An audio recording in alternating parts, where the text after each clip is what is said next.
Let's do it to it. Let's do it. Let's fall in love. That's a Cole Porter song. I knew none of that. Knew none of that? None of that. I mean, somebody didn't watch Night and Day, the very factual Cole Porter musical biography starring our subject today. So, nope. It's bad and it's full of lies. Full of lies? Yeah, Cole Porter even said so. Because he was alive when they made it. So fine. So he was like, yeah, none of it's true, but whatever. I wonder if it's like that's what it's going to be like when Rocket Man comes out. I think Elton has a hand in that, though. I think he does too, but I think now that like whatever the studio saw, fucking Bohemian Rhapsody, they're like, I don't think so, gay shit. Yeah, exactly. They're like, we need no penis in this movie. But also, because did you see The Kingsman with Julianne Moore? No, because I didn't like the first one. So, yeah. So Elton John is in it. Oh. And like it's pretty funny. He like is captured. He's like a hostage, and he ends up like beating a bad guy up. And I wonder if like he met Taron Egerton there and was just like. Yeah, exactly. He was like, would you fuck me? I'd fuck me. Yeah. You'd be lovely in a biopic of me. Well, Taron, if I can't get you inside of me, I'll get you to be me. Yeah. I'm really getting you inside me. Hello. Inside me. Hi, Gavin. Hi, Louie. That's all making the show this week. Thank the Lord. Yeah, everyone. Welcome to the Mixed Reviews. The Mixed Reviews is a bi-weekly podcast in which we take a film, genre, actor, or director, and we talk about it. We talk about what we like. We talk about what we don't like. Yeah, we give you some reviews, and they're mixed. Oh, they are so mixed up. They're as mixed as these delicious dark and stormies we are drinking. We are. Thank you for going to Bermuda and getting some delicious liqueur. I know what you like, baby. Mm-hmm. That's why you brought me here. Exactly.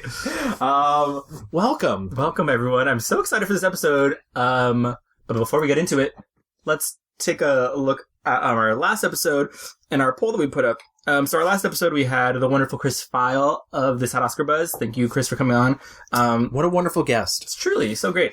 And he cleaned up after himself. He left the place nice. I know. He's not a messy bitch like those other people we've had on. Yeah. I'm getting Christy. and Dan. And Dan. Yeah. Dan you don't even remember Dan, do you? Wait, Dan? Yeah. Wait, a straight man? We talked about Julianne Moore, and I will say, I went and saw Gloria Bell over the weekend, and my life is changed. It was so good. Are you having your total eclipse of the heart moment right now? When she came out with that dress and with that paintball gun, run, do not walk to see Gloria Bell. We asked you guys what your favorite Julianne performance was, and here are the results. My pick, Maps to the Stars, came in at 9%. That one vote is mine. We actually have a tie. Which never happens. Literally, this is our first tie. We have Safe and Far From Heaven. Safe was Chris's pick, and Far From Heaven was Gavin's pick. They both got 34%. Chris, we are twinsies. Mm-hmm. And then, but we also got a big showing for Other, which is not surprising since there's so many things to pick up from. I said it to Chris even before we started recording. This is the blessing and the curse of being so prolific that everybody's going to have a different opinion. So yeah, 9 months. The Kid's All Right were mentioned. Still Alice, which she won her Oscar for. The Hours, A Single Man. We had one straight bro say The Big Lebowski, which I called. Thanks for listening and or not listening, straight bro. Yeah, but I just get it. I just understand straight men, you know? Yeah, exactly. So, yeah, I mean, a really good showing, and I think that just kind of shows how popular she is. So yeah. It's not like where she's had one great movie and everyone knows it. She's had so many. Absolutely. And real quick, by the way, I said I would read them on this show if we got more, so I want to keep my promise. We actually got 3 more 5-star reviews with actual reviews, so I want to mention DJ Mecca said, "These dudes are great. The depths they dive into each actor, actress, or subject is unparalleled in the movie podcast world." Smiley face. Smiley face. From CMDM, "I adore these guys. They're funny and informed, plus they love Rachel Weisz." Vice. I know. I'll get it right someday. Oh my god. And from Sing It Back, Jimmy Eat World reference. I was just listening to Jimmy World on the way over here. That's insane. I love you, Sing It Back. I love this podcast. The hosts are knowledgeable and delightful, and each episode is always such a fun listen. Aw, thank you. Thank you so much. Each episode is so generous. Yes. Thank you so much, guys. I hate saying this because it makes it sound like, oh, he slaved all day over the hot stove. but so much work goes into each episode, so it's really nice to hear that people are listening and that they're enjoying what they're listening to. Yeah, we appreciate you guys. Absolutely. So if you listen on iTunes, you can also give us a 5-star review and write us something nice, and we'll read it on the show. We love adoration. Absolutely. So Gavin, why don't you tell us who we're talking about for this episode? Wild chum, we're talking about Cary Grant. That's the worst. Was that your Cary Grant? I normally am better. I'm a little stuffed up. Okay. Stuffed. Sure, Jan. It's in here. The sinus is blocking. Yeah, the sinus. Hello. No. Nope, can't do it. No. Yeah, but yes, we were talking about the gorgeous, the prolific, the actual legendary. Absolutely legendary. Cary Grant. Very tan man. Very tan. Yeah, I have an anecdote about that, but well, save it for the rewind. Yeah. I think, why did we choose Cary Grant? So, it had been a really long time since we had done somebody who was dead. We did Joan Crawford many moons ago, and I don't know, it's a lot of fun. It's fun to delve into the history and the entire arc of someone's life in a way that we can't with other people. Right. We know Rachel Weisz, Julianne Moore, Regina King. These are all people who are going to have more movies. Yeah. Cary Grant's done. I mean, I feel like also, those last 3 episodes we did were women of the time, and like you said, they're still growing. I think I kind of felt like it was good to clean the slate a little bit, you know? Yeah. We're out of Oscar season, and kind of a little bit in no man's land as far as movies coming out right now. And it's funny because he was actually your pick, which surprised me to my core. Well, so fully heads up, Cary Grant has over 70 film credits to his name. I in fact did not watch 70 movies. Gavin, how did you do? I did pretty well. I had seen a good number of them beforehand, but there were huge, I want to say, parts of his career that I should have seen a very long time ago. I've been a film fan since I was 9, and I finally got around to watching them, and I was really excited. But I would say somewhere in the 20 plus. Remember, I took a trip to Bermuda, no joke, in the middle of doing the research for this episode. So casual. Yeah. I watched 14 films, which is not bad, but also grain of salt, guys. But they're short. Louis, how dare you? That's not true. His movies are not short. There's some of the early 30 ones are an hour and a half, but everything else is 2 hours. I fully was, I'm not gonna lie, some of them I nodded off during, because I was like, oh, this movie is still happening. But I wanted to do Cary Grant because I wanted to see these movies. These are American classics.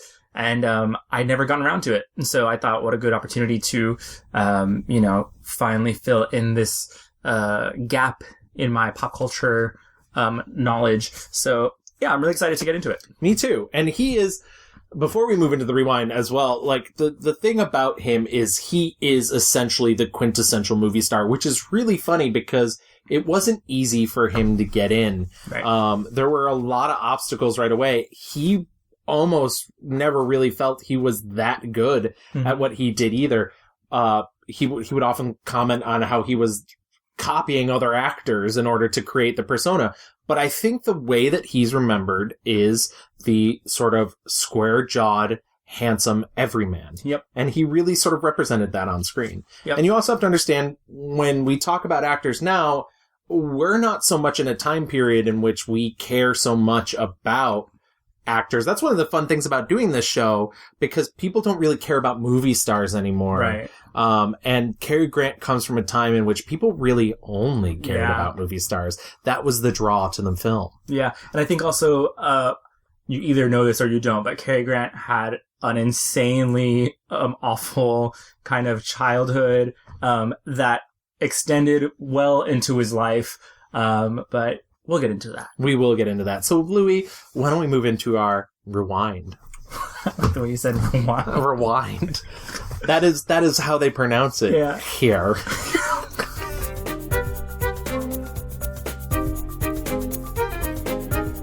Cary Grant was born Archibald Alec Leach. That was his real name. Can't you just see that on marquees now? Yeah. Archibald Alec Leach. What a fun, sexy name, Leach. He was born on January 18th, 1904, in northern Bristol, He was the second child of Elias James Leach and Elsie Maria Leach. His father was a tailor presser at a clothes factory, and his mom was a seamstress. Right off the top, I gotta tell you, his parents were fucking nuts. Yeah. And not in in very complicated ways. There's a documentary out on Showtime called Becoming Cary Grant, which really dives into, they essentially found his diary and his unpublished memoir. Archie's older brother died when he was very young. The mom banged a door or closed a door on his finger. He got gangrene and then died. It's so, like, this was before Archie was even born. So, if you can just imagine what kind of grief, with losing a child, because she blamed herself. Right. And so, if you can just imagine that kind of grief, and so they have this new son, Archie, and he said that his parents were really strict, and mom was very overbearing and kind of, coddled him a lot, way beyond the point where, he mentions in the documentary that he was kept in, like, baby dresses and had, like, long curly hair for a long time. Becoming a mother is hard enough. Yeah. And then, like, if there's no help for mothers who are grieving. On top of that, her husband was a known philanderer. He was cheating on her constantly. Absolutely. So I will say his mom did teach him how to sing and dance when he was 4 years old, and she would take him to the movies where he would see movies by Charlie Chaplin. By the time he was 11 years old, he came home one day from school and mom was gone. And dad just, like, didn't say much about it. Yeah. Just, at first he was told she went on a long trip. Yep. But then, days and weeks and months go by and, mom is still not around, and he just, assumed that she had died. The father eventually told her she died. She died of a heart attack. What actually happened? So fucking dark. Archie's dad had her institutionalized. Yeah, involuntarily committed. Yeah. What's interesting about this time period, too, is there is a Victorian women's clause that essentially says that a man can have a woman institutionalized for being hysterical without anything else. Any evidence. Yep. Exactly. It's literally, a man could just, like, sign a paper being like, take my wife away. She's crazy. And it certainly freed him up. Yeah. I mean, Archie went and lived with his grandma for a while his dad moved to another neighborhood with a new family. Yeah, it started a whole new family. Why not? He just was like, fuck my wife, fuck my kid. I'm going to do this over here instead. And so there's Archie, 11 years old, no mom, no dad. He briefly went to grammar school, but he got expelled for spying on a woman, like a girl's restroom. Yeah, there is many stories as to why he got expelled. That's the most popular one. But for the most part, it's said that he most likely wanted to get expelled. I wouldn't doubt it. He was not a good student. He was mostly known as the annoying boy, the naughty little boy who was always making noise in the back row and would never do his homework. But he was very athletic. And that really helped him move into the next portion of his life. Yeah, so the next portion, he kind of got caught up in this swirling life of vaudeville. He is at the Pender Troupe. They were just like, if you can imagine, like, this bohemian ragtag group of, just people from everywhere, who don't feel like they don't have a place, in life. They all came together, and that's where, Cary said that he found, like, a family. And they would put on shows and tour around, and Cary was doing these, like, acrobatic things, kind of tumbling and doing stilt walking and all sorts of stuff. And he had nothing to do at home anymore, so why not just hang out with them and, like, tour the country? Absolutely. They even went as far as traveling to the U.S. on the RMS Olympic. And during that time, he actually met famous film star Douglas Fairbanks, who was very physically fit. And he was hot as fuck. Yeah, exactly. But Douglas Fairbanks and Mary Pickford were on this ship. And Cary Grant, very young Cary Grant, or Archibald Leach as he was at this time, sort of became enamored with this man and wanted to emulate this specimen of perfect. I don't know, but he just has a perfect body, and so that's and Cary Grant kept that from that until well into his 60s. He would get up every morning and exercise, and like constant paying attention to what he was eating and all the exercise he was doing. But it's funny because in any print journalism that happened, he would tell people he wasn't doing anything, that he was just naturally that way. I mean, if you can just imagine you're like 13, 14, and you're basically on your own. You're like with this kind of like weird artsy performance group. You don't have real parents or anyone telling you what to do or how to like grow up. And then you see like this like stunning human specimen, and you're just like, that's what I want. But so yeah, he goes touring to the United States with the Pendo troupe. And after 2 years of performing, the troupe decides, okay, we're going to go back home. And Archie is like, fuck no. He's in New York, and he's like, I want to just stay here. I have nothing to go back to back there, you know? Remember, he still thinks his mom's dead. Yeah. And his dad is an asshole. So he's in New York, and he starts auditioning. She wants to be on Broadway. And slowly but surely he starts getting booked. And I mean, he was doing other things during that time as well. He was part of the Knockout Comedians, which was a troupe. And then he formed another one called the Walking Stanleys, and they became very, very popular. He also, during this touring time, and this is one of my favorite things about him, is he met the Marx Brothers, who at the time were also very popular vaudeville people. They hadn't made a film yet. But the one that he ended up loving the most was Zeppo Marx. Now, if you're not familiar with the Marx Brothers, I beg you to go watch one of their films with Zeppo, because Zeppo is no one's favorite Marx Brother. Zeppo is the attractive young member of the troupe that is used solely as a straight man, as they do the zany stuff, and he's there to pick up after them. And I think it's so indicative of the type of character that Cary Grant becomes as an actor that he loved Zeppo. Okay, yeah. Also worth mentioning, it's during Cary Grant had a very specific accent. If Yes. You will. It changed. I mean, he was born in Britain. But he traveled so much, came to the U.S., traveled the U.S. I mean, like, he was in Milwaukee, he was in St. Louis, he was in Cincinnati, he was everywhere. And so his accent started changing, and eventually it's become what's like the classic transatlantic or mid-Atlantic accent. Was he the first one to have that accent? I mean, I don't know if he was the first one, but he certainly was the person to popularize it. I don't think there was anybody that could reach the amount of people that he could through the media that had that sort of, it was sort of proper and prim, but also it's the like newscaster kind of from everywhere, snooty lady accent. Yes. Like, I'm quite important. Yeah. It's disgusting. I like your Cary Grant. Thank Very you. good. Oh my God. Yeah. Wow. Dead on. So he gets cast in these Broadway shows because he's so fucking hot. Yeah. People are just like, this is handsome man, needs to be in our shows. And he does a bunch of them.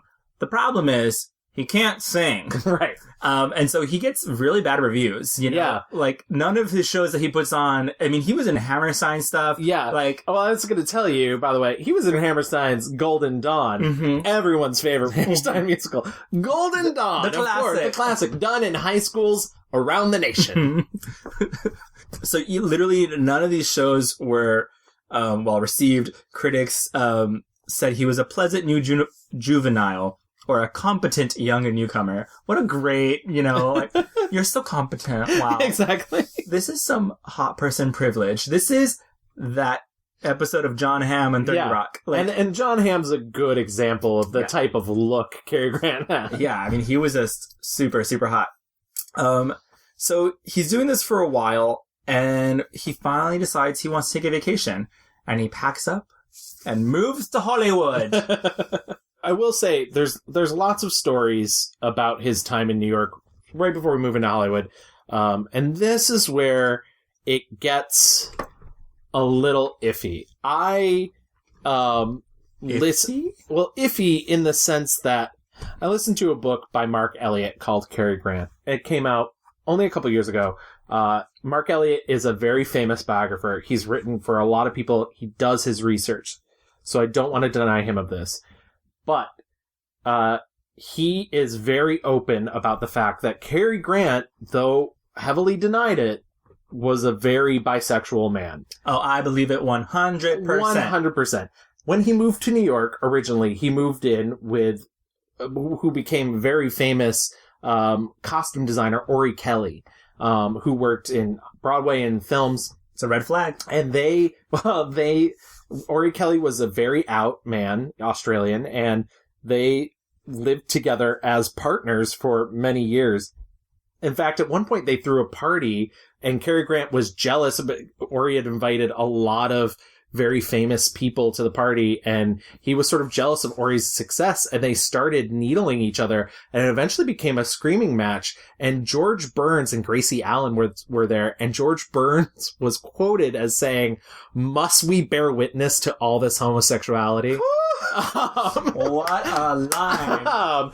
And so, I don't want to say, and I don't want to speak for Louis either, as podcastarians, or whatever we are, whether, he's definitively bisexual or not. Plenty of people have attested to it. Plenty of people have denied it. Yep. We can only present the facts as we know them. I think he was totally into it. But there's that. Yeah. I mean, like, his first wife even said when he brought her back to New York for the first time, he brought her around. It showed her the entire vaudeville circuit where he used to live and would recount stories of sleeping with men, of fooling around with guys as like a youthful indiscretion and she said it was one of the most revealing times he'd ever been with her. Yeah. So, I mean, but his daughter says she never saw it. So it's a very complicated, he was a complicated person, right. I think. I think this is a larger conversation, but I think there's a tendency for people to assume that by claiming somebody as a queer person in history, you are saying something negative about them. But on the flip side of that, it's like representation is so important. Right. And we're not like going around and baptizing people into our church. We're just looking at the facts. So when you fucking go to someone's Wikipedia page or you're doing a report on somebody and it says, oh, they had a longtime roommate that was of the same gender. I don't think so, honey. Yeah, it's totally fine to assume that perhaps they were in a homosexual relationship. Yeah. It's not a negative thing. And it's fine. Especially for like the time period, of course he was going to present as straight. Right. Yeah, there was a time where I was like, I'm going to fucking get married to a woman too. Like, right. Exactly. Yeah. It's totally fine. Like, everyone goes through it. Yeah, it's fine. Everyone wants to marry a lady at some point. Yeah, thank God I got through that. Though I think you would look great in that dress. I saw what you had picked out. Yeah, you're right. You're right. Exactly. You're right.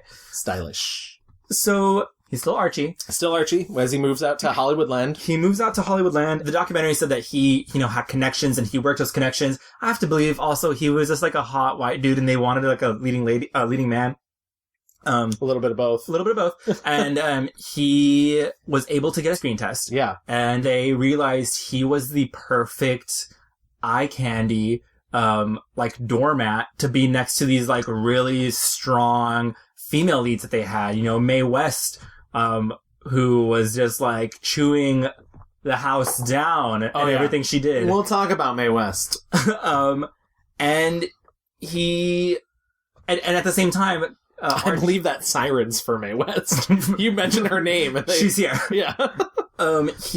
He wanted to establish himself as the epitome of masculine glamour. Yeah. So this was his first the way that he thought he was going to get into Hollywood was being just like the perfect like gentleman who was going to be like big and buff and like just be that arm candy for whatever leading lady they needed him in. And honestly, there's a good 10 years, the entirety of the 1930s, where his roles are referred to as tux roles.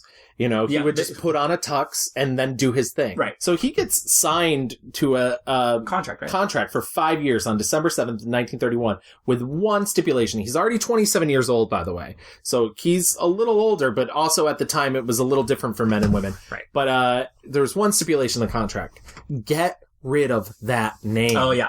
And so he goes to dinner with Fay Wray, who he happened to star in a show with earlier, and she had gone out to Hollywood. I'd read reports that he convinced himself he was in love with her, even though she was with somebody else. Whatever. A little weird and stalkery. A little too nice guy, Cary.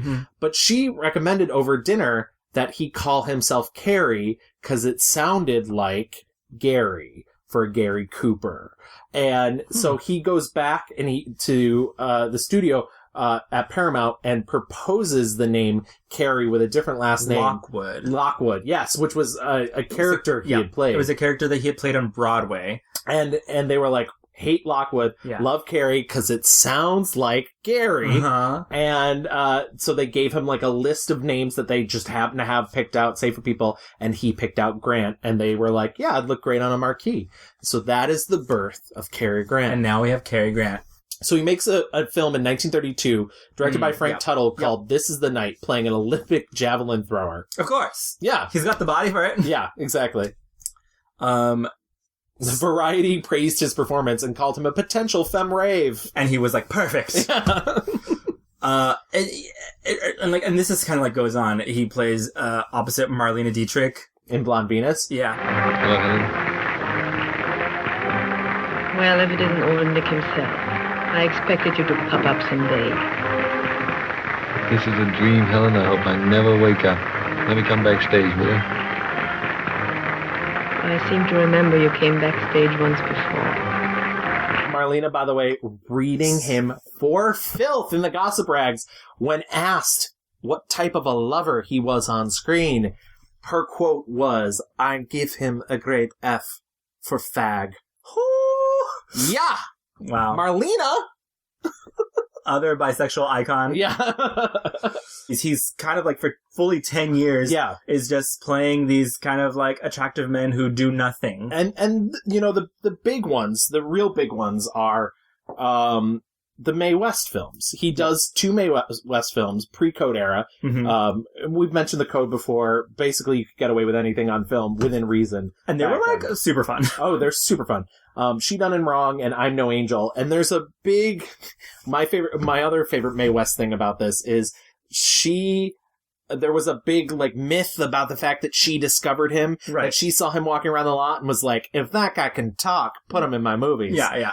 But he'd already made that Marlene Dietrich film. He'd been in the business for at least 5 years before he even met her. And at this time, he's making like 5 movies a year. Right. And that's the crazy thing, is he continues to do that for a very long time. Mae West, if you are not familiar with her, is amazing. She is bawdy. She is lewd. She's essentially a walking erection. She just really wants to fuck anything that moves. Honestly, I love it. I love that. Yeah. Where are those stars today? Where are they today? They don't allow them to act. They don't allow that. I feel like the closest we get is like the horny old lady trope. Like it has to be moved into like the Betty White area. And then you're like, oh, haha, it's funny. But she was like young and curvy and just, I mean. And her voice was insane. Yeah. And he gets the classic line, the like, why don't you come up and see me? Yeah. Which is not actually, why don't you come up and see me sometime? I'll show up sometimes, see me. I'm home every evening. Yeah, but I'm busy every evening. He spends, a whole decade doing those types of films. And he's making like almost $800 a week, which was good money back then. Yeah. While he's making a bunch of these movies, and we'll come back to some of them, because he does his first movie with Katharine Hepburn in 35, Sylvia Scarlett. It's a huge box office disaster, but he's the one who comes out unscathed, which is really funny because he makes 4 films with Katharine Hepburn, and 3 of them are disasters, and he comes out unscathed. And almost all of them are considered classics now. Yeah, they're... So, his first wife, Virginia Sherrill. I'm bad with last names, guys. You know this. They were married on February 9th of 1934, a year before he did Sylvia Scarlett. And he brings her back to England for the first time he's been back, and he's famous. He goes back to his town. And he goes back, like, in a limo. Oh, yeah. He is dressed to the nines. Yeah, he is like, fuck you all, I am rich. It's very that. It's very like, I'm coming home for my 10-year reunion, Exactly. and fuck everyone. He walks into that shop, and he's like, remember me? Big mistake. Yeah. Huge! But while he's there, he's told his father wants to see him. Mm-hmm. And he thinks, oh, like, this man's going to ask me for money. Right. So he goes and meets his father at a bar. And the man that he sees is not the man that he remembers. This is a man who has succumbed to alcoholism. Yep. He is jaundice. He is old. He has liver disease. His liver disease. His face is sallow. And like I said, Cary Grant, totally prepared to be like, I'm going to give him money. He's going to go away. Right. And the thing that he says to Cary Grant is, would you like to see your mother? Can you fucking imagine? Can you imagine? And it destroys Cary for a very long time. Yeah. Can you imagine you're 20 years you've thought your mother has been dead. Yeah. Without any explanation where she has gone. Nothing. You know nothing.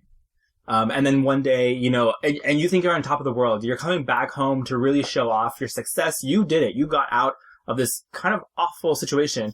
And this big lie is revealed. Like, that is straight up some soap opera shit. Yeah. He goes and visits his mom. She's definitely a woman hurt by this experience. There's a heartbreaking story where they said that she had to be convinced to even see him because she did not know that he was around, who he was. And at one point she asked, Archie, is it really you? It's really fucking sad. And he had told her that he would have her out by her next birthday and they'd be able to celebrate together. Now, he was able to get her out, which is the positive of this story. He was not able to celebrate her birthday with her because he's a movie star. Yeah. And that's a promise he just couldn't keep. Yeah. Also, set up like some funds just to keep her taken care of. But. Right. Also, this marriage fails. Yeah. Miserably. And by March 26, 1935, they're divorced. And it was a bitter case. She demanded $1,000 a week from him in benefits from his Paramount earnings. And that really, Cary Grant had always been cheap, kind of. Like, he'd been very much like, I'm not going to spend money on frivolous things. And this made him so distrustful of anyone in his life. Yeah. Prior to this relationship, by the way, he has spent most of the time living in LA in what people called the bachelor pad with Randolph Scott. Mm-hmm. So Randolph Scott was another actor who was essentially Cary Grant's live-in boyfriend. Love that. They did everything together. They went to parties dressed as women together. They got up every morning and exercised. And from what I've heard... It was Fire Island. Yeah, exactly. It was sex when they wanted it, or maybe not sex. Just cuddling. Yeah, exactly. So take of that what you will. But after this relationship ended, he went back to Randolph Scott. They moved back in together, and their relationship continued for many years. This woman was only the first of Cary Grant's 5 wives. Yeah. So in the documentary, they talk a lot about how he was very distrustful of women. Yeah. And because of this one, but also because of obviously you got mommy issues, hello, and daddy issues. You got both of them, okay? None of this weirdly has much of an impact on his film career. Yeah, he's still killing it. Then, towards the end of the 30s, he really starts to find his niche. Yeah. Oh, absolutely. Which is comedy. And part of that is brought on by the role in Sylvia Scarlett. Also, what was fun about Sylvia Scarlett is he got to use a British accent for the first time in his career. It's a Cockney accent, and it's a little not great. But he gets to do it, and he, like I said, he got great reviews for it. Here, you, go on upstairs and change your clothes now. Up above it. Let's go on. All right, don't take long now. Go on. Also in the late 30s, where he started venturing outside of his contract with Yeah, well, because Paramount. Because he found that the 5-picture contract was really unfair, and he essentially becomes one of the first major independent performers. Because, and we definitely talked about this during the Joan Crawford episode, which I would really recommend going back and listening to that as sort of a primer for that area of Hollywood. But many actors and actresses were under contract, and to the point where they were essentially indentured servants to these studios. Yep. They had to make the picture the studio wanted, when they wanted it, and how they wanted it. Yeah, and had to do like really crazy like stunt PR things, right. And like really sell them. Like nowadays, like you go on like, you know, the tour thing, right. And you talk to reporters. Back then it was like full stunts on stunts on stunts. Absolutely. And so by making himself independent, not only was he not tied to a studio, he could go and make pictures wherever he wanted, whenever he wanted, but also it ended up getting him paid more. Yeah. Because he would get paid by picture basis. I think also this time was when because he was out from under Paramount, he was able to kind of stretch as an actor. Yeah. He was loaned out to Hal Roach's studio for Topper, which was a screwball comedy by MGM, and it became his first major comedy success. Absolutely. And I think that was when he was like, oh shit, I can be a gentleman, but kind of like loosen the necktie a little bit. Right. He's now like kind of getting out of his like tux days and into just like that kind of like, aw shucks, I'm just a, you know, a so-and-so. If you could see Louis right now, his motions are perfect. And I say that with no facetiousness. He's got it. And so the next film he does after that is Leo McCarey's The Awful Truth. And it is a really difficult filming situation for him because the script's not finished. Leo McCarey encourages them to ad-lib a lot. And Cary's not used to working that way, so he starts to get really bitter about it. He tries to quit the film. They won't let him. Leo McCarey tries to get him fired. They won't let him. Finally, he writes an 8-page manifesto about everything that he thinks is wrong with the film. He stayed up all night and written to it, and he hands it to Leo McCarey. And Leo McCarey often joked about that moment by saying, I immediately handed the letter to the dog in the movie and read it to him, and he bit me. But it's actually that freedom that helps create even more of the comedic. Yeah, The Awful Truth is incredible. It's so good.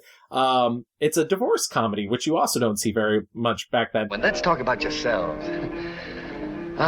So you're gonna live in Oklahoma, eh, Lucy? How I envy you. Ever since I was a small boy, that name has been filled with magic for me. Oklahoma.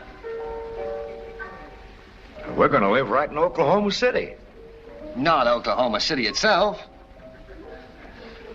Lucy, you lucky girl. No more running around the night spots. No more prowling around in New York shops.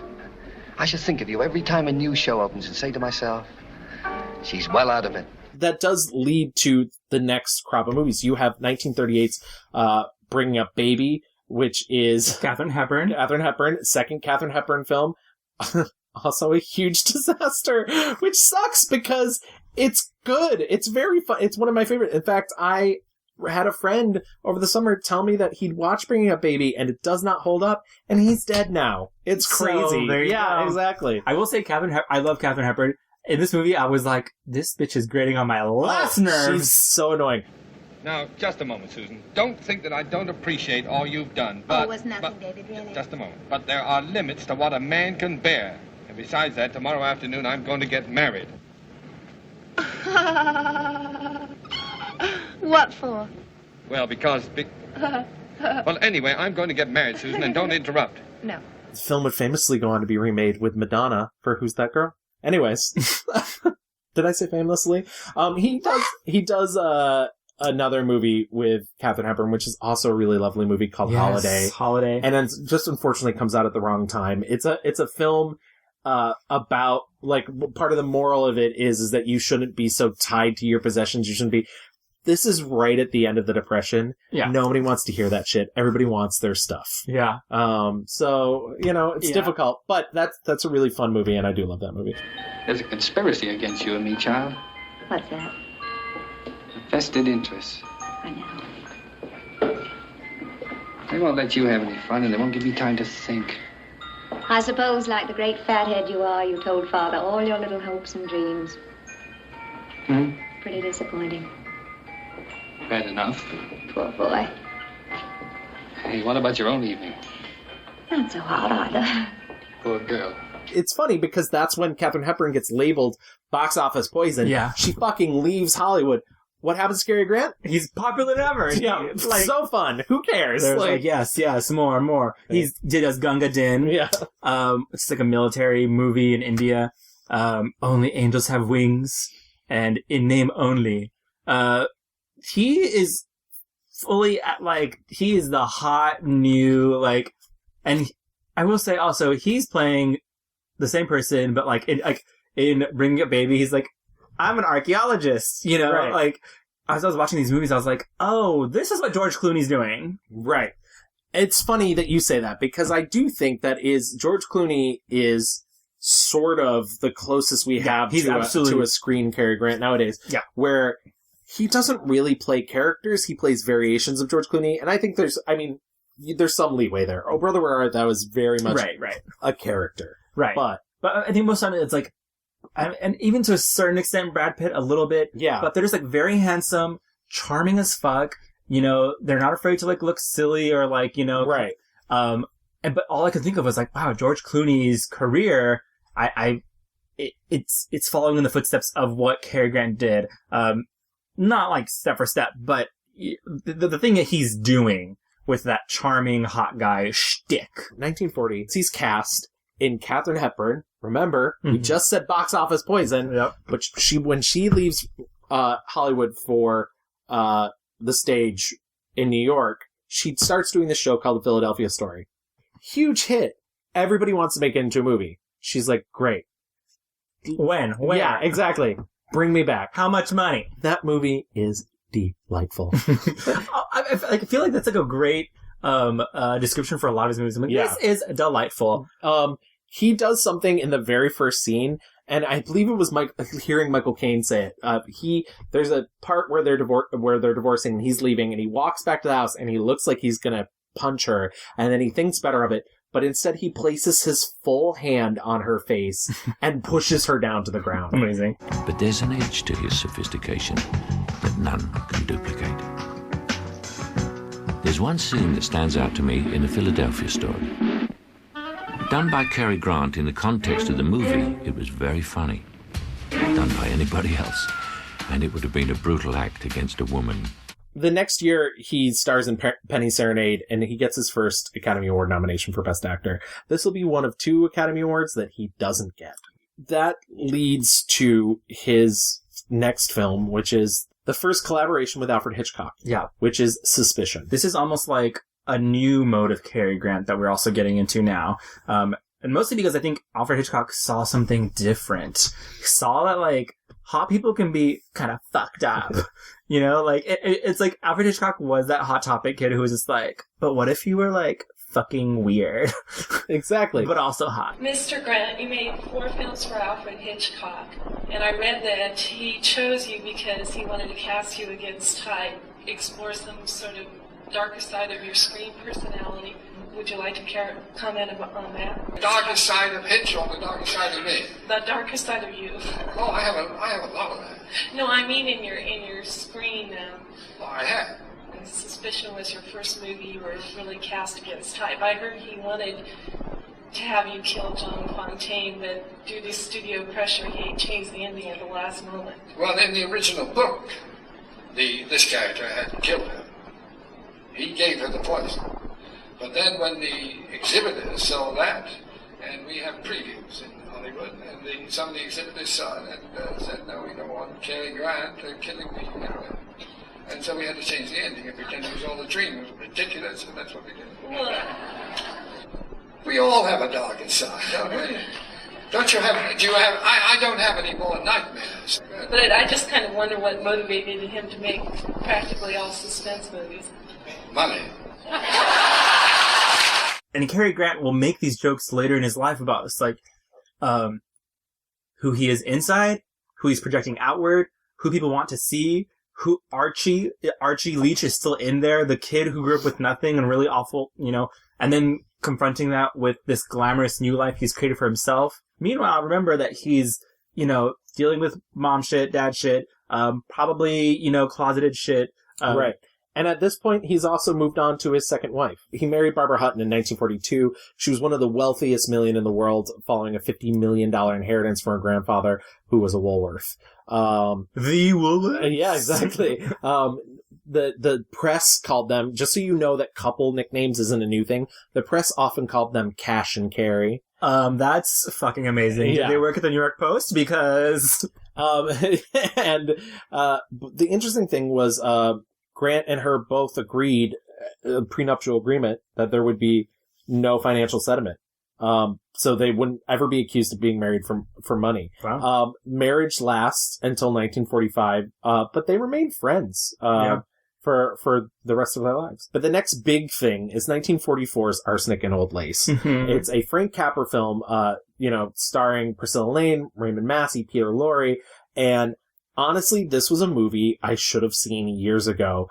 I think everybody knows the thing about the fact that it's two old women who poison people. The movie is so much fucking more than that. It is bonkers, and it's dark, and it's funny, and I loved every second of it. But there's a body in the window seat. Yes, dear. We know. You know? Of course. Yes, but it has nothing to do with Teddy. But the now, thing... Mortimer, you just forget about it. Forget you ever saw the gentleman. Forget? We never dreamed you'd peek. What the... Who is he? He's Mr. Hoskins, Adam Hoskins. That's really all I know about him, except that he's a Methodist. Oh, he's a Methodist. Oh, isn't that nice? The next big one he does is None But the Lonely Heart. This is the movie that his accent is shaky quaky. Yeah. Also, None But the Lonely Heart is also really fucking sad. This was like him trying to be very dramatic. This was him trying to do something really different. A quick little trivia fun fact: in the set of this movie, in the background, there was an actual photograph of his father. Oh wow. He put it on the set. His personal life is affecting him so much. It's physically seeping into his movies. And in the documentary, they mentioned, that was his way of just being, how his father and his upbringing is really still with him and, not inspiring, but is informing this character who is having this awful relationship with his mother. He gets, an Oscar nomination for, that movie and, does not win. Yeah. I was going to say, and that's his second non-win. So in 1942, I know it's right at... It was right when the war started. Yeah. And so he would not get drafted by the British military. He became a U.S. citizen. Yes, and in the same day, he also legally got his name changed to Cary Grant. Yeah. He does his next Hitchcock film in 1946, Yep. Notorious, co-starring Ingrid Bergman, and Claude Rains is the big bad in that movie, and it's wonderful. And now he's sort of post-war... Sorry, I took over. No, please. Post-war, he starts making films that sort of play up the fact that he's no longer the young buck that he was. He does The Bachelor, The Bobby Soxer. He does Mr. Blandings Build His Dream Home. Every Girl Should Be Married. These are all kind of light comedies in which he's an older gentleman at that time. He was kind of thirsty for an Oscar. Yeah. He really was, but also he wanted to basically say fuck you to the Academy because they hated him because he was an independent agent. The Academy really fed into that studio system, really fed into the idea that actors should be under contract and you get rewarded as sort of a unit. Yeah, for playing nice. Yeah, and he wasn't about that. And it fucked him over. Yeah. Can you imagine you made 70 plus movies and you got 2 nominations your entire career? Woof. And one of the most tragic things is George Cukor comes to him and is like, I have this amazing script. I want you to be in this movie. And Cary Grant's like, no, I'm not interested. George Cukor comes to his house. They read the script together. Cary Grant reading the lead male role and George Cukor reading all the other roles. They finish the script and George Cukor says, this is why you're perfect for this role. And Cary Grant says, no, it's too close to home, and I don't want to play myself on screen. That movie is A Star Is Born. I was going to say, don't you fucking dare. Yes! Starring Judy Garland, and the role eventually goes to James Mason, And it's a huge mistake for Cary Grant. He should have played that role.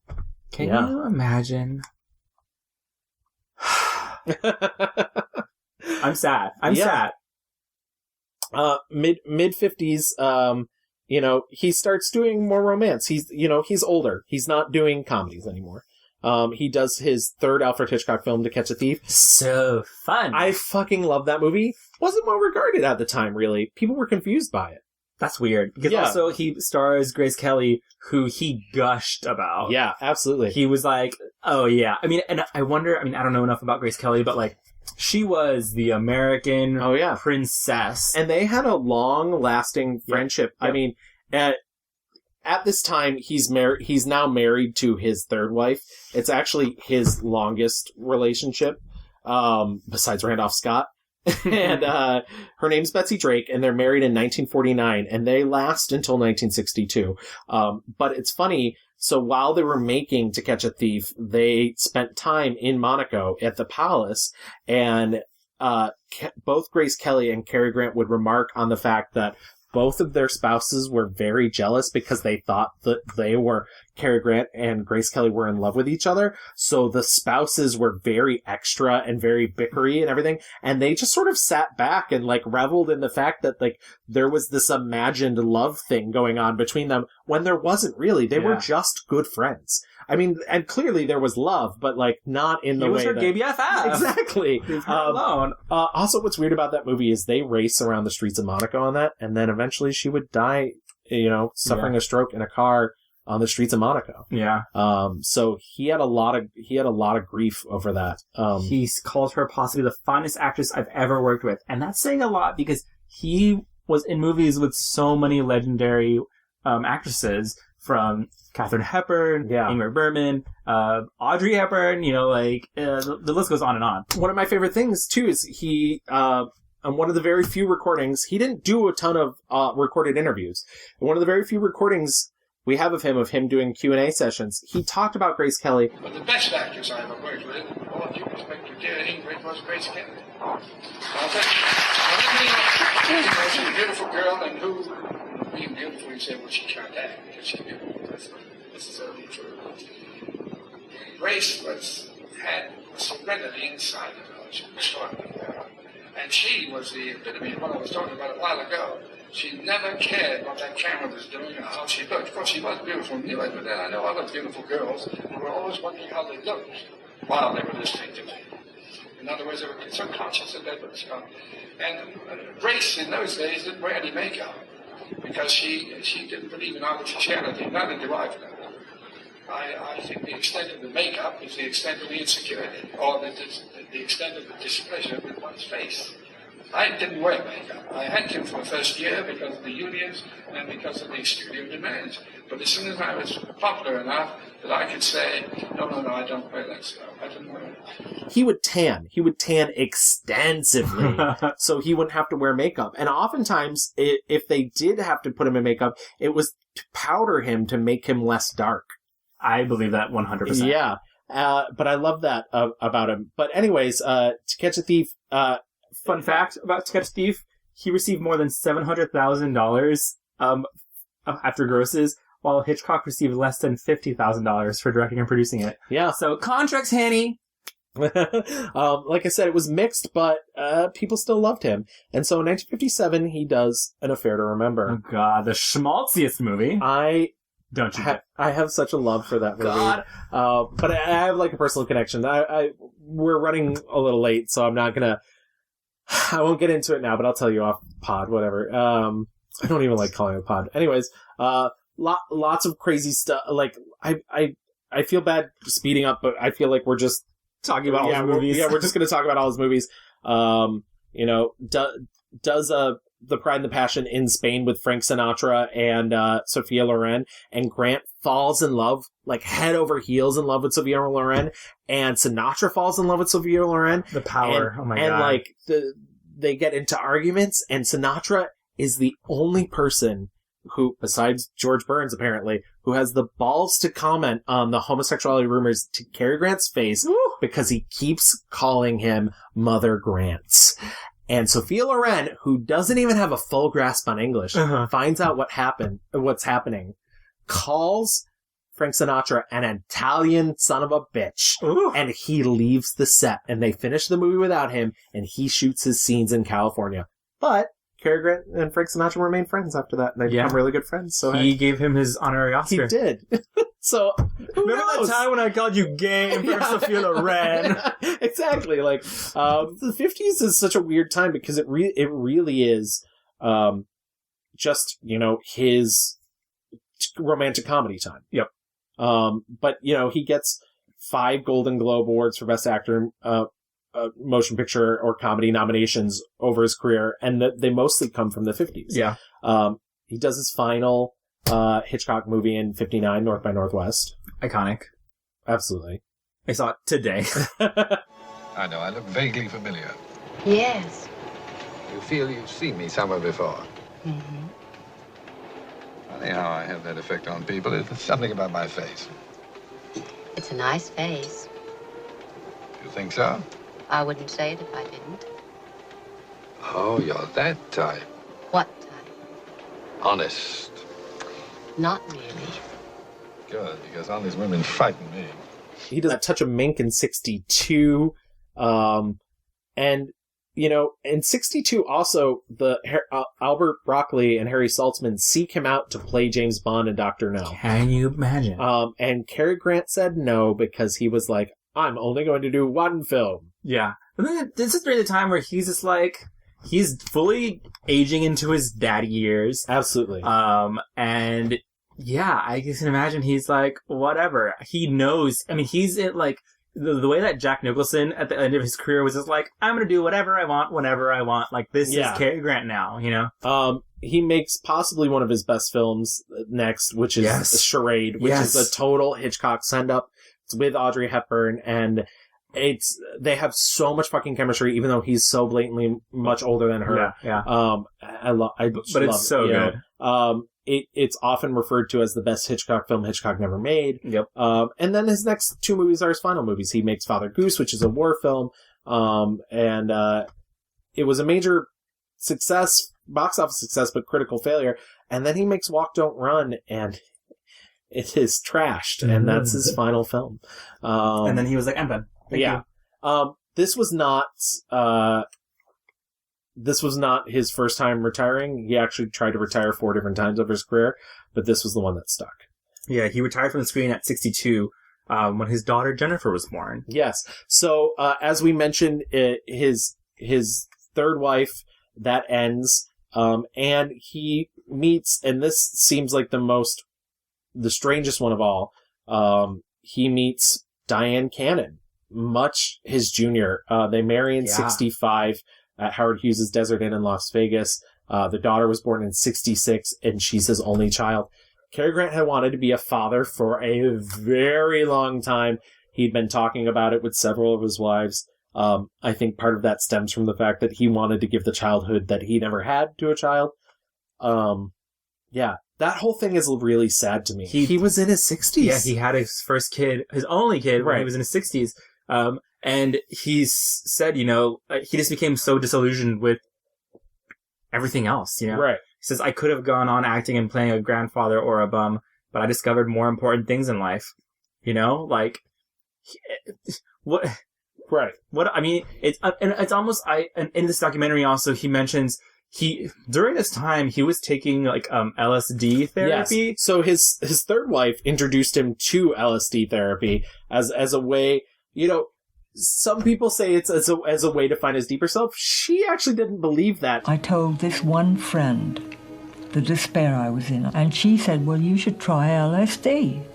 And it was completely legal, and it was extraordinary, absolutely amazing.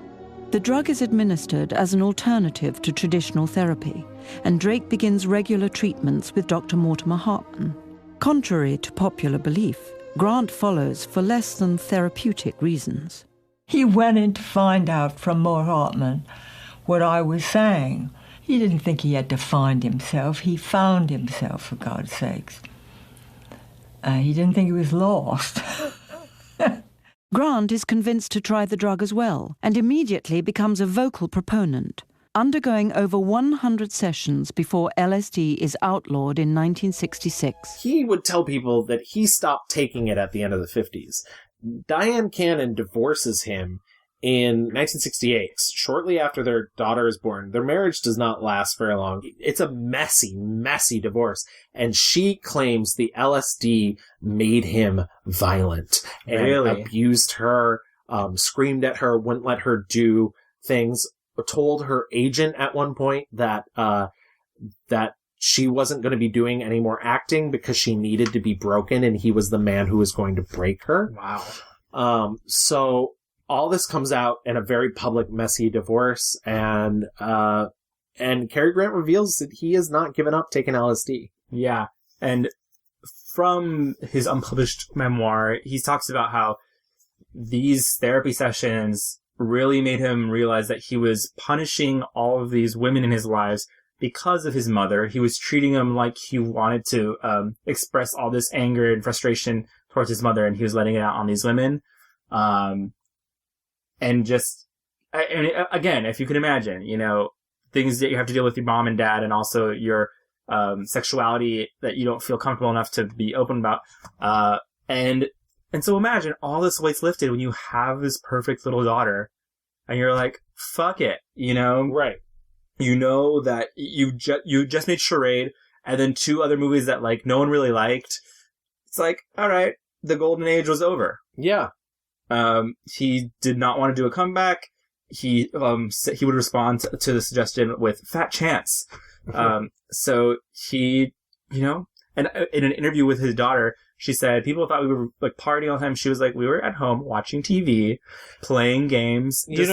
One of my favorite things from his daughter, he became basically a historian of his own life and categorized everything for her. She has recordings that he made of her doing baby talk on the phone with him. It's beautiful. I actually really like the relationship he had with his daughter. Hello, my love. That's true. That's exactly right. Towards the end of the 60s, Gregory Peck becomes the head of the Oscars, and he really turns it around. He makes it sort of the more younger, more relevant, closer to the Oscars that we see today. Absolutely. And, one of the first things he does is he postpones the Oscars the year that Martin Luther King is assassinated for 4 days, which is a huge deal. And part of his deal is, to make it younger, and also to finally recognize some of the Hollywood luminaries that have been left behind. So in 1970, Grant finally gets his Academy Award. It's the Academy Award for Lifetime Achievement. Mm-hmm. The inscription on the statuette read, "To Cary for his unique mastery of the art of screen acting with respect and affection of his colleagues." On being presented with the award, his friend Frank Sinatra announced, "No one has brought more pleasure to more people for so many years than Cary has, and nobody has done so many things so well." Yeah. Mother Grant. No, he didn't. I've never been a joiner or a member of any particular social set, but I've been privileged to be a part of Hollywood's most glorious era. And yet, tonight, thinking of all the empty screens that are waiting to be filled with marvelous images and ideologies, points of view, whatever, and considering all the students who are studying film techniques in the universities throughout the world, and the astonishing young talents that are coming up in our midst, I think there's an even more glorious era right around the corner. So, before I leave you, I want to thank you very much for signifying your approval of this. I should cherish it until I die, because probably no greater honor can come to any man than the respect of his colleagues. Thank you. So long. The 70s, 80s, the true golden age of these movies, it really is over. Yeah. And a lot of his movie star friends are passing away. Oh, absolutely. Grace Kelly, Alfred Hitchcock. The relationship he had with Alfred Hitchcock seemed to be very deep and very, and not in just like a superficial we work together way, but like he understands that I am more than just this pretty face. And so, Grace Kelly dies in 82. And in 81, you think that he's done being married. I mean, like I said, Diane Cannon and him divorced in 68. 81, he marries Barbara Harris She's British, really young, Yeah, right? British Hotel Public Relations. He is 47 years older than her. They met, but he had a lot, like, post-acting, he has a lot of business contracts, one of the biggest one being Fabergé, of all things. Of course. And they met at a Fabergé conference in London 5 years before that. And they married. And in 1979, she moved to California with him. And, a lot of people said she had a really positive impact. One kind of fucked up / funny thing, he mentioned at one of his friends' funerals, I'm absolutely pooped, and I'm so goddamn old. I'm going to quit all next year. I'm going to lie in bed. I should just close all doors, turn off the telephone, and enjoy my life. In 1986, Cary Grant suffers a massive but slow-moving stroke. Mm-hmm. His blood pressure reading was 210/130, which I guess is real bad. I'm not a medical person. Grant refused to be taken to the hospital. The doctor recalled the stroke is only getting worse. In only 15 minutes, he deteriorated rapidly. It was terrible watching him die and not being able to help, but he wouldn't let us. By 8:45 p.m., Grant had slipped into a coma and was taken to St. Luke's Hospital. He spent 45 minutes in emergency before being transferred to intensive care, where he was pronounced dead at 11:22 p.m. He was 82 years old. Yeah. In those last years of his life, he was not making movies and not doing much, but he was doing these, like, conversations. Yes. He was going out, and essentially he didn't like talking about himself. He rather enjoyed people asking him questions. And so it was very kind of loosey-goosey. And that's where most of the recordings of him come from. Like I said, he was very private. In fact, he didn't even have a funeral because he said he didn't want that sort of attention and nonsense. His last life, he mentioned that her and Jennifer went up in a, like, helicopter and, like, threw his ashes out into the ocean and over Hollywood. Yeah. And that was it. That was it. And so, most of the recordings of him talking about his personal life, and once again, very few of them, come from this conversations that he would have, these stage conversations. But it was a big deal for him because they essentially traveled the same vaudeville circuit that he was doing back in the early 30s. Yeah. There's a really good quote just to kind of, like, summarize all this up in the legacy of Cary Grant. This is from biographer Graham McCann. He said, "No other man seemed so classless and self-assured, at ease with the romantic as the comic, aged so well and with such fine style. In short, played the part so well. Cary Grant made men seem like a good idea."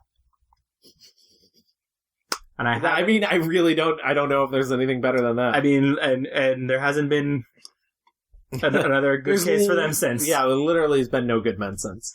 So I think that wraps up our rewind. Yeah, I mean, a super, like, abbreviated. There's so much here about this man that you guys could go. I highly recommend that book that I read. Like, yeah, I recommend Becoming Cary Grant. It's on Showtime if you have access to that.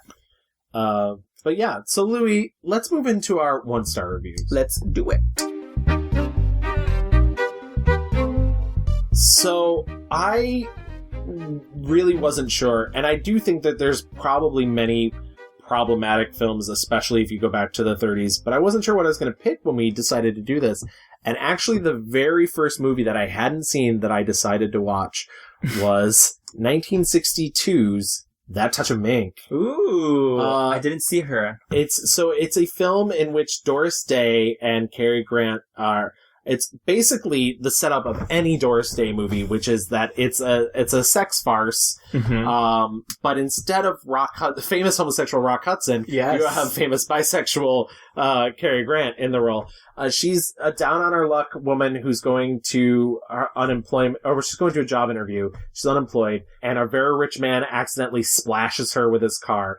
And so he goes looking for her. He eventually finds her, and he basically starts paying for her because he wants to fuck her. Of course. And she doesn't want to let that happen because she enjoys being doted on and being paid for. Is there anything you'd like? How about a late movie? All the theaters are closed. We can watch one on television. There is no television. What do people do here at night? I mean, for entertainment. I mean, to pass the time. They make up games, Kathy. Simple, fun games. Come over here. And they do lots of crazy things. They go and sit in the Yankees dugout with a bunch of famous baseball players, but because I'm not a sports person, the only one I was like, when they mentioned, like, I think it's like Yogi Berra, and I was like, oh, I know that name. Yeah, famous. They go to Bermuda, and the first time they go to Bermuda and he's like gonna fuck her, she breaks out in a rash, like all over her body. So then she like convinces him to do it again, and they go to Bermuda again, and she gets super drunk and falls out a window and is only rescued by an awning.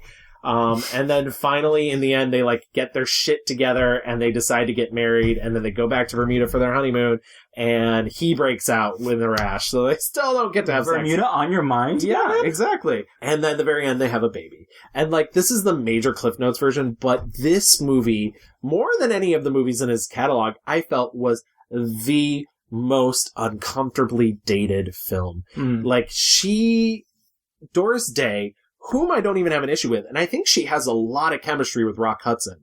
I really do. She has no chemistry with Cary Grant. He looks tired and bored and annoyed with her antics. and because he's giving her nothing, he's not giving her any of the traditional Cary Grant charm, she doesn't want to be there either. And so it's really uncomfortable. It's very like, she's basically not a person in this movie. She's like kind of a silly dolt who just happens to have boobs. And and because there's no chemistry, it's very easy to buy into the like, Cary Grant's not interested in women. Like, I never once believed, it's a movie about him wanting to have sex with her. I never once believed he wanted to have sex with her. You're like, sure. Yeah, I'm like, yeah, keep telling yourself that, Cary.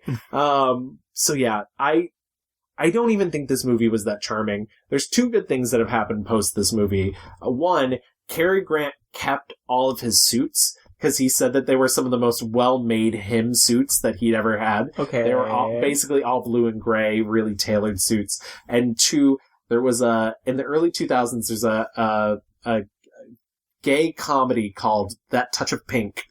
And the main character in it is often visited by his imaginary friend, which is Kyle MacLachlan playing Cary Grant. Stop. And he's so good and so funny. And I highly recommend seeking out that film and not watching That Touch of Pink. Come on, cheer up.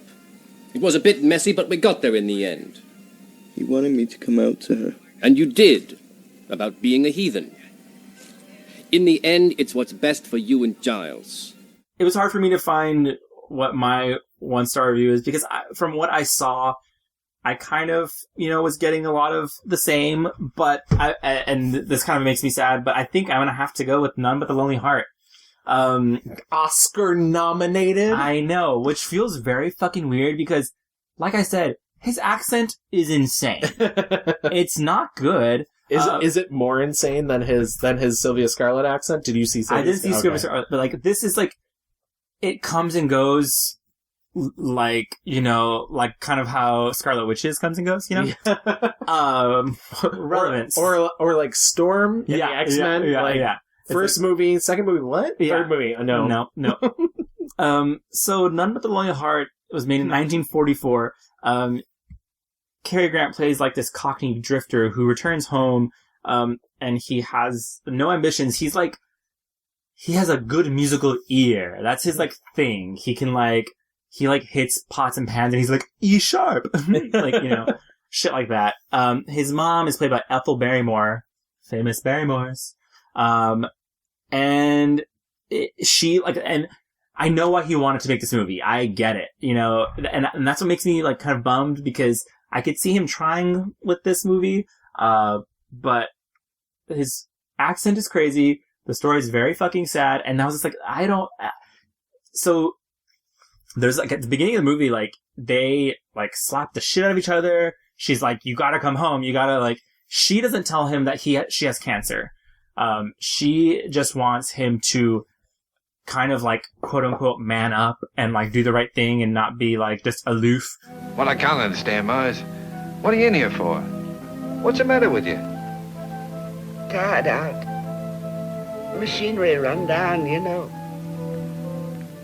If you get into any trouble, see, I been a good friend to me. Well, don't be in here long, Ma. I've got to get married, don't forget. That's right. Find a nice girl to look after you. A good girl.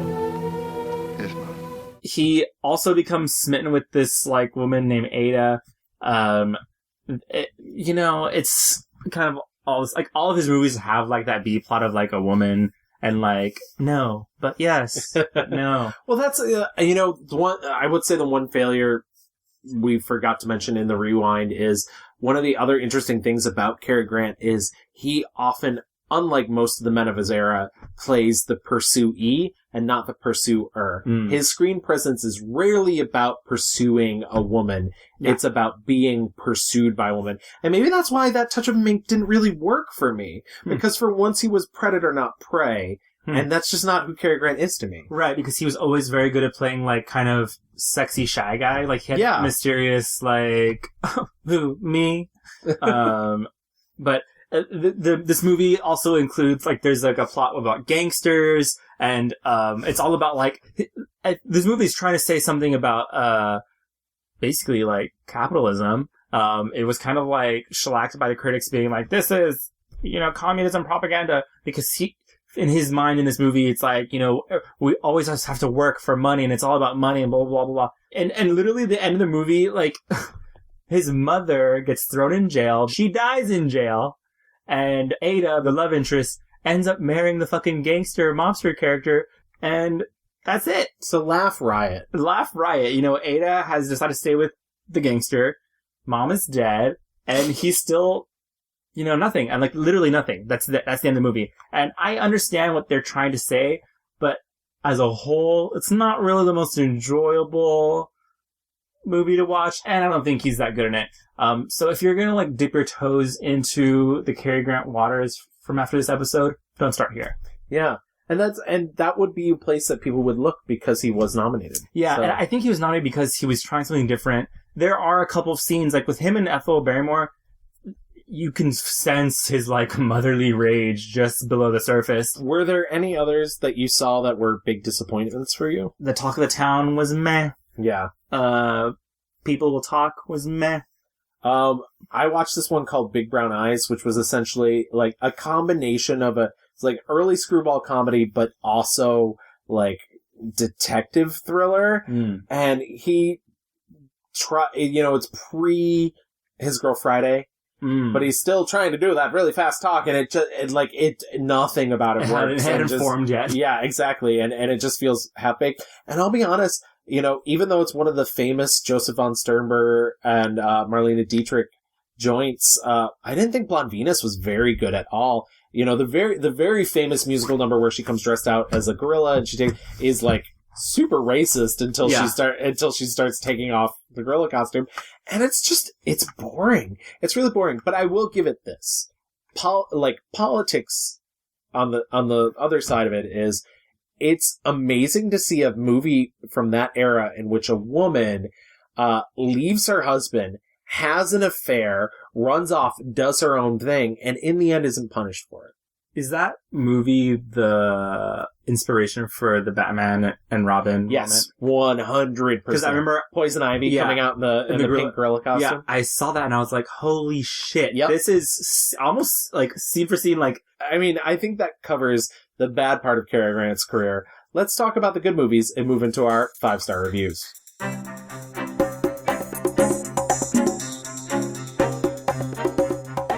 I had a hard time picking just one, though I eventually settled on the one that I initially thought I was going to. Okay. Go ahead. Okay. My 5-star review is his 1946 collaboration with Alfred Hitchcock, Notorious. I love Notorious because I also think it comes in a time in which a lot of people saw Cary Grant as, this is pre-romantic comedy, but post-screwball comedy. I think a lot of people saw him as being funny. I think this is him at his most deadly serious, his most masculine, his most dark, but also he's the good guy. Oh my God, Gavin, are you okay? I'm very steamy in here. The movie involves Cary Grant, who is a spy. he recruits Ingrid Bergman to essentially seduce a Nazi played by Claude Rains, Alex Sebastian. She's one of her father's friends, and seduce him. He needs her to figure out what this man is doing with uranium. And so she needs to figure out where it is and what's happening with it. But what the big thing that's sort of happening is, his character, Devlin, he's this very stalwart man, and he is falling in love with this, what society would say is a damaged woman. She's very into her own sexuality. She's very into, she's not a married person. She sleeps around and whatnot. And he essentially is like, oh, well, I hate you for being so free, but I want you to use that freedom in order to make things right. To complicate matters, Claude Rains' mother gets involved, and it's a very sinister mother type thing. They eventually figure out that she has been spying on him, and they slowly start to poison her. Oh my god. She discovers the uranium has been being kept in these wine bottles underneath the house, and she's trying to tell Devlin that this happened. And I don't want to give too much away about the end, but honestly, the bit at the end is she's succumbing to this poison, but also she wants to do the right thing. And Devlin's coming to terms with the fact that he's in love with this woman who, because of puritanical society, everything about her disgusts him. And then on top of that, you have this sort of effete man who's maybe in love with his weird mom, and his mom who's just a scary lady. It all works. It's a beautiful four-hander. It's a gorgeous film. Highlight of the movie is a racetrack scene in which she meets up with Devlin to give him an update report, and he's so fucking mean to her because he can't deal with the fact that he has these emotions for her. Well, you never believed in me anyway, so what's the difference? Lucky for both of us, I didn't. It wouldn't have been pretty if I believed in you. If I'd figured she'd never be able to go through with it, she'd been made over by love. If you only once had said that you love me. Would have. Listen, you chalked up another boyfriend, that's all. No harm done. I hate you. There's no occasion to. You're doing good work. Number 10's out in front. Looks as if Sebastian knows how to pick 'em. Is that all you have to say to me? Dry your eyes, baby. It's out of character. Except keep on your toes. It's a tough job we're on. Now, if any of this plot sounds familiar, by the way, it is beat for beat the same plot as Mission Impossible 2. Because that movie stole it. I was watching North by Northwest today, and I was like, this is Mission Impossible shit. I was like, it's thrilling and action and romance. I was like, this is the original 4-quadrant movie. There's something about the way that Ingrid Bergman plays her role in the movie, Alicia Huberman. She is so cold and angry at the world that it makes it extra sexy that she's playing this woman who's supposed to be this sort of sexual fiend. I don't know, because it's almost sort of against cast, and together, let me tell you. And it's funny because later on they would go to star in another movie together called Indiscreet. So obviously he enjoyed working with her, and that makes me really happy. But Notorious is, if I was the type of person to be I have a favorite Alfred Hitchcock movie, I think it'd be Notorious. Wow. So that's got to be my 5-star review. That's cool. For me, it came down to 2 movies, and I think I'm going to choose the one. There's one movie that I enjoyed more, but there's this other movie that I think he is better, and I think is more of a showcase for it. So my pick is going to be 1963's Charade. I love Charade. You really see... So this movie is, first of all, just the twistiest, turniest, most extra movie. We would have to dedicate an entire other podcast to tell you all the twists and turns that occur. Yeah. But it's really a showcase for all the things he can do. Also, it's towards the end of his career, so he's fully so loose, so charming, very fully daddy type, especially playing against Audrey Hepburn, who is a young little wisp of a woman. My favorite moment in that movie is she's shaving his face, which is weirdly erotic. Yep. And she gets to his very famous chin dimple, and she's like, how do you shave in there? Yeah. It's so good. By the way, there was reportedly in the 30s when he was really big, a rash of men who had taken like nails to their chin Jesus to try Christ. and push in the dimple. Awful. Yeah. Really bad. So Charade, it's a thriller, it's a romance, it's a comedy. Like we said, it's a complete Hitchcock wannabe, but it's still so stylish and so good. It somehow walks the line of all these three genres, and it's brilliant. Cary Grant has said when he took the role that he was really worried about being so much older than Audrey, and made them write a scene in there to really show him not being the one who's pursuing her, and to really try and put the brakes on the relationship, even though they just had such a fire between the two of them. Oh, hey, knock it off. Now, come on, Reggie, listen to me. Oh, here it comes, the fatherly talk. You forget I'm already a widow. Well, so was Juliet at 15. But I'm not 15. Well, that's your trouble. You're too old for me. Can't you be serious? Oh, you just said an horrible word. What did I say? Serious. When a man gets to be my age, that's the last word he ever wants to hear. I don't want to be serious. And I especially don't want you to be. Okay, we'll just sit around all day long being frivolous. How about that?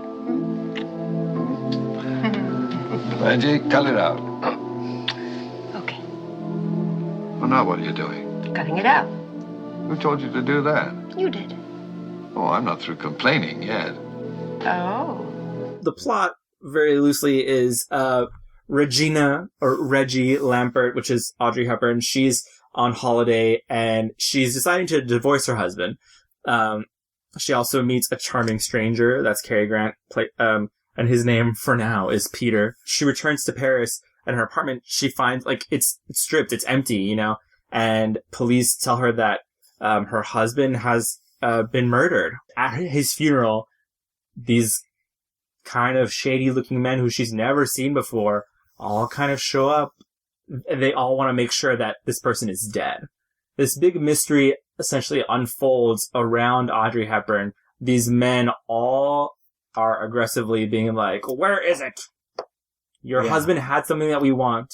She's also taken in by the CIA, and they start telling her, oh, these are men that used to be with your husband in the war, and they stole some money, but to, evade capture, they hid it somewhere, or your husband had it. So beware, they might kill you because, they killed him. And nonsense ensues. I mean, it is just nonsense. It's so much fun. It is, as we mentioned before, it's the best Alfred Hitchcock film Alfred Hitchcock never made. Charade is great. Yeah. It's glorious. And I'm glad you picked something late in his career, since I picked something late in his career for my 1-star review, because I do think there is amazing stuff he did when he was older. Just so happened that I found a bad one. Yeah, and I mean, this movie, like I said, it's incredibly stylish, very quick and light on its feet. Yeah, Stanley Donen's an amazing director. And the reason why, the plot is fully bonkers, and this is not a spoiler, but Cary Grant's character is not who he says he is, and changes who he is multiple times throughout the movie, which kind of there's a great scene where he's taking a shower in his entire suit, and I was just like, oh my god, he's having so much fun. And the plot, I think, works because, you just are having so much fun watching him and Audrey going through all these kind of weird, wait, who are you? And you're doing what now? Yeah. And there's also this other person, and he was just outside, and where did he go? And I'm staying in my room, and it doesn't even matter if you can keep up with and at the end, Audrey's character is I don't know who to trust. And yeah, it's delightful. It's just the word. These are two titans of the screen that are at the peak of their powers. Was there any other 5-star reviews that you could think of? My other one was Holiday. Oh, really? I really love Holiday. It's so good. I didn't choose Holiday just because I think I liked Holiday because of Katharine Hepburn. Oh, really? Yeah, I mean, she's really amazing in that movie. I love that movie. It's like because there's a lot of like bitches in that movie also who are just like very like kind of, it's all like... and she's the one who's just not having it. She's just not having anything. Yeah, she is a wealthy woman who's just like, oh, this society is such bullshit. Yeah. You know, I don't give a fuck if I'm embarrassing you, mom. A listener of the show and friend of ours, Melissa, really loves this movie. I know she watches it around every Christmas time. It's great. So she'd be happy to hear that. Yeah, I so much. And that's why I was so upset when I watched Bringing Up Baby afterwards, because I was like, no, Catherine, I love you so much. They're so very different. And since we're on a Katharine Hepburn kick, I really did like Sylvia Scarlett. I understand why it was a disaster. It's like uncategorizable. It's supposed to be a comedy. It's not funny. It's not a drama though either. So I don't really know what it is, but it is a lot of fun. And then on top of that, the Philadelphia story is, to me, pinnacle Cary Grant, Katharine Hepburn. Like, and I know that they're not even the big draw in it. Like the big is her and Jimmy Stewart, because it really ends up being their love story, but they're so charming together, her and Cary Grant as exes, that I loved every second of it. Hello. Fancy seeing you here. Orange juice? Certainly. Don't tell me you've forsaken your beloved whiskey and whiskies. No. I just changed their color, that's all. I'm going for the pale pastel shades now. They're more becoming to me. How about you, Mr. Connor? You drink, don't you? Alcohol, I mean. Oh, a little. A little? And you a writer? I thought all writers drank to excess and beat their wives. There's a lot of good things in his... If you want to, like... I did like Penny Serenade, which is another, like, sad... Like, one of the sad movies he did, which I thought, you know... Again, this movie's about, like, him wanting a child and wanting to keep a child. And I feel like he really connected to that. I also do just want to give a shout out to the two Mae West films. He's actually not in them very much, I'll be honest. He's kind of very much a supporting player, even though he's the leading man. But I'm No Angel and She Done Him Wrong are so much fucking fun. Because like I said, she's the horniest creature alive. You know, so shout out. Yeah, exactly. And also, all I can think of is Alaska's impersonation. Yeah. Well, Rue, I gotta say, she probed them with her Tootsie Lou. Why don't you come on up and fuck me in the ass sometime? So yeah, I guess that wraps up our picks. Yeah, absolutely. So, real quick, before we move into our fast forward, let's do our mixed reviews review, because we've basically forgotten to do that for the last 4 episodes. We absolutely have. So my 1-star review was 1962's That Touch of Mink. Mine was 1944's None But a Lonely Heart. And my 5-star review was 1946's Notorious. Mine was 1963's Charade. All right, Louis, let's move into our fast forward.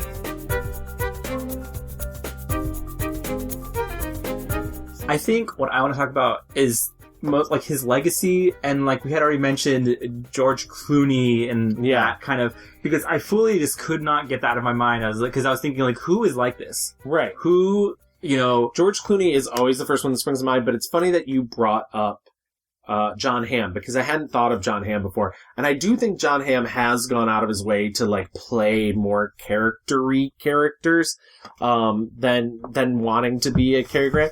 But also, if you look at a lot of the types of comedies, the sort of comedy that, you know, it feels that very Cary Grant, like, upper crust. I think there's a posture about John Hamm that he'll never be able to escape. And I think it's a very similar thing to what Cary Grant has. I'm also thinking about Chris Hemsworth.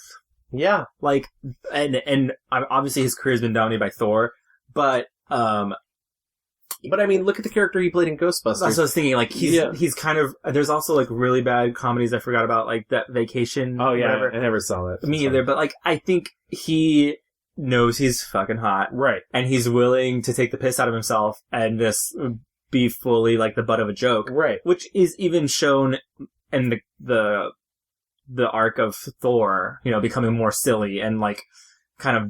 I don't want to say dumbing him down, but just, you know... being more than just the muscle. But I'm also trying to think like Armie Hammer maybe. I almost feel like, I mean, unpopular opinion, I think Armie Hammer's so stiff, except for maybe Sorry to Bother You, which I thought that he was more comedic in. Oh, yeah. But like, I don't see the range that everybody else sees in Armie Hammer. That might just be me. Yeah, she doesn't have the range. I also just remember that Cary Grant is fully taking advantage of all his acrobatic days in a lot of his movies. Oh, absolutely. Where he'll just like do a casual backflip here and there. We didn't talk much about how he was such a physical actor. He was falling down. That scene in Charade is a good, example of that, where he's just kind of like he looks like he's acting like a monkey. I think he was such a well-rounded, actor. And I think it's really, impressive that he had done so much so young, and so he had this really great long, from middle to end part of his career where he was able to do whatever he wanted. Right.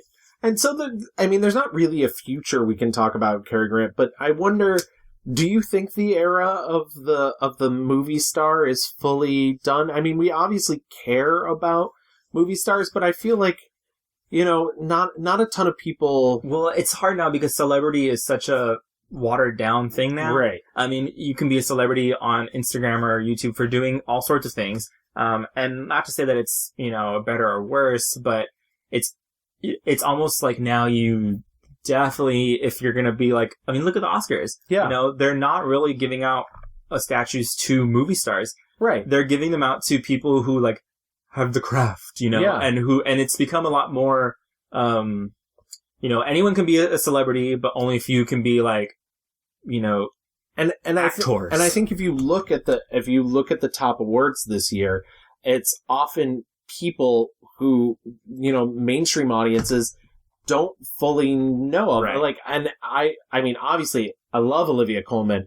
Wanted Olivia Colman to win for Best Actress, but like, she is not a household name in America. Right. Even Rami Malek, who's on a very popular TV show, and once again, like, say what you will about that win, it's still just like, Rami Malek? Like, yeah. I imagine most, if you were like, someone who kind of secondhandedly liked going to movies and watch the Oscars and, you saw that Lady Gaga was nominated. Right. You probably thought Lady Gaga was going to win, right? Right. Like Absolutely. She was the biggest name, and you maybe saw her movie because it was like the biggest, splashiest movie of the award season.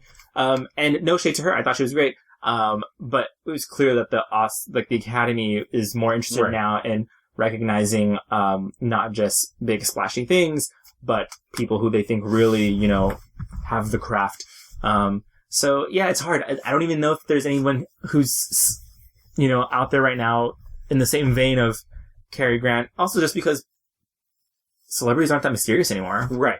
And that's the other thing. And I feel like he lived his life closer. I would say the closest you have sort of is like a Robert De Niro nowadays, who really guards his personal life and really keeps it out of the press and isn't often hounded by the press either.